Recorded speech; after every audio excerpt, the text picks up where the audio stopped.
இது 1980களில் தமிழ்நாட்டின் ஒரு சிறிய கிராமத்தில் நடந்த உண்மையான சம்பவம்.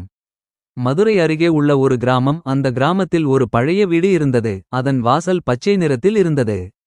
கிராம மக்கள் அனைவரும் அந்த வீட்டை தவிர்த்து செல்வார்கள். காரணம், அந்த வீட்டில் நடந்த மர்ம மரணங்கள்.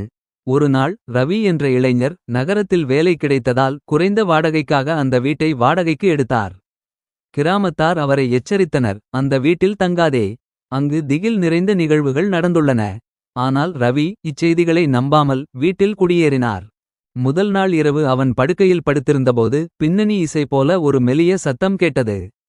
அவன் எழுந்து பார்த்தான், யாரும் இல்லை.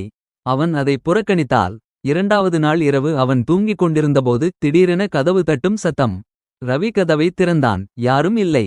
ஆனால் வாசலில் பச்சை நிறத்தில் ஒரு கைரேகை இருந்தது. மூன்றாவது நாள் இரவு அவன் படுக்கையில் படுத்திருந்தபோது ஒரு குளிர்ச்சியான காற்று அறையில் வீசியது. அவன் கண்களைத் திறந்தான், அவன் முன் ஒரு நிழல். அது மெதுவாக அவனை நோக்கி வந்தது. ரவி பயந்தபடி எழுந்து வீட்டை விட்டு ஓடிவிட்டான். அடுத்த நாள் ரவி கிராம முதியவரிடம் இந்த நிகழ்வுகளைப் பற்றி சொன்னான்.